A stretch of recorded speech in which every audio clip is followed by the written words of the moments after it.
রাসূলুল্লাহর চাচা থাকা সত্ত্বেও তিনি কেমন করে মুনাফিক?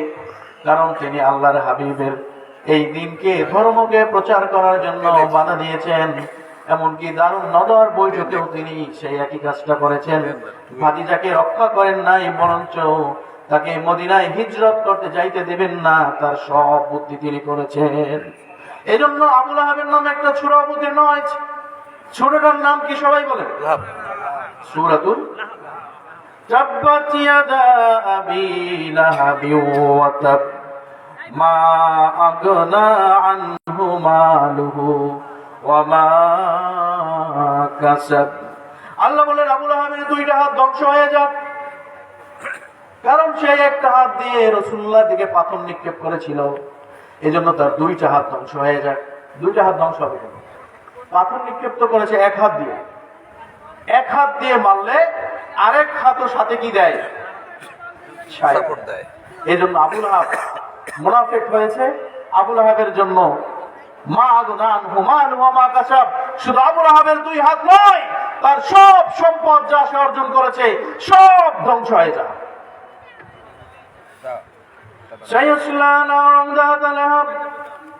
অচিরেই ঘোষণা দিয়ে দাও, আবু লাহাব এবং তার স্ত্রী ওমরাতুহু, তার স্ত্রী এবং আবু লাহাবকে এমন কঠিন বিপদের সংকেত দিয়ে দেন, তাদেরকে আমি জাহান্নামের অগ্নিকুণ্ডের মধ্যে অচিরেই স্থাপন করব।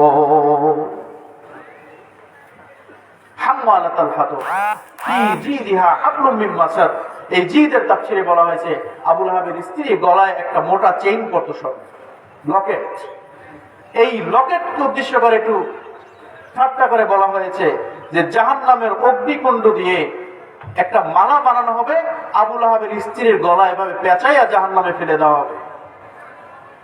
রাসূলুল্লাহর সাথে মুনাফিকি করেছে আবু লাহাব এবং আমলের স্ত্রী।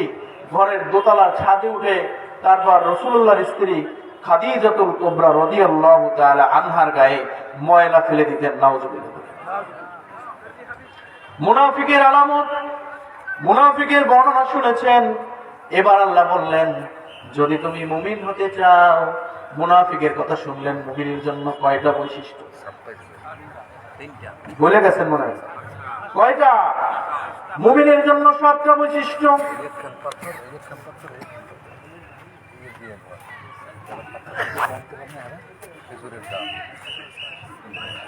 মুমিনের জন্য 7টা বৈশিষ্ট্য। কয়টা?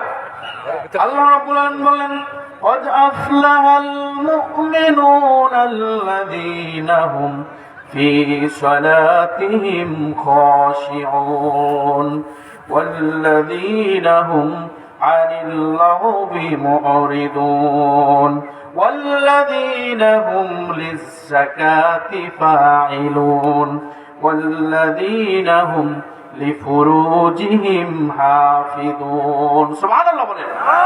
আল্লাহ রাব্বুল আলামিন ঘোষণা করেন মুমিনরা সফল কাম হয়েছে। কদ আফলাহাল মুমিনুন, মুমিনরা সফল কাম হয়েছে। আল্লাযীনা হুম ফী সালাতিহিম খাশিউন, যারা ভয়ের সাথে বিনয়ের সাথে তাদের নামাজটা আদায় করে। বলেন ঠিক কি না? প্রথম বৈশিষ্ট্য হচ্ছে মুমিনরা তাদের নামাজটা যখন আদায় করবে, এই নামাজটা ভয়ের সাথে বিনয়ের সাথে খুশু এবং খুজুর সাথে আদায় করবে। বলেন ঠিক কিনা? নামাজের মধ্যে তাড়াহুড়া করবে না, নামাজের মধ্যে এমন ভয় করবে, এমন ভাবে দাঁড়াবে, আমি আল্লাহকে দেখতে পাচ্ছি না, কিন্তু আল্লাহ রাব্বুল আলামিন আমাকে দেখতে পাচ্ছে। রাসূলুল্লাহর এক সাহাবী নাম হযরতে হুযায়ফা রাদিয়াল্লাহু তাআলা আনহু একবার ইয়েমেন সফরে গেলেন। ইয়েমেন সফরে গিয়ে রাসূলুল্লাহর সাহাবী বললেন যে আমি একটা মসজিদে নামাজে দাঁড়ালাম, নামাজের পরে দেখলাম যে এক ব্যক্তি নামাজ পড়তেছে। নামাজের শেষে আমি তাকে বললাম, ভাই যদি কিছু মনে না করেন আমি আপনার সাথে একটু কথা বলতে চাই। বলেন কি বলবেন বলেন।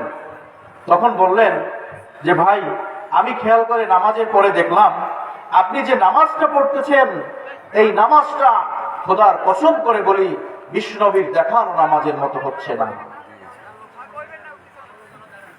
আল্লাহর হাবিব বললেন, সল্লু কামা রাআইতুমুনি উসাল্লি, তোমরা এমন ভাবে নামাজ পড়ো, এমন ভাবে তোমরা নামাজ পড়বা আমি নবী, বিশ্ব নবী, আমি মুহাম্মদ যেমন ভাবে নামাজ পড়ি, আমাকে যেমন ভাবে তোমরা নামাজ পড়তে দেখো, ঠিক এইভাবেই তোমরা নামাজ পড়বা।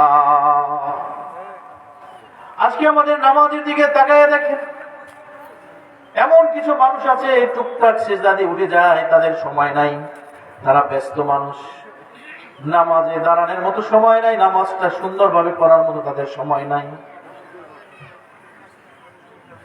কি বলেন, এ ধরনের কি আছে না নাই? আমাদের নামাজটা কিভাবে পড়তে হবে? রাসূলুল্লাহর দেখানো নামাজে আমাদের নামাজ পড়তে হবে।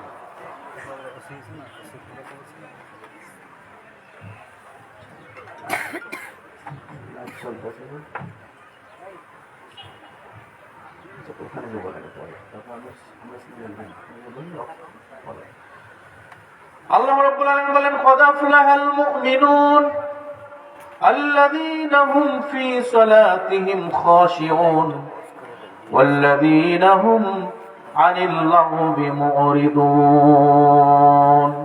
মুমিনের প্রথম শর্ত হচ্ছে কি?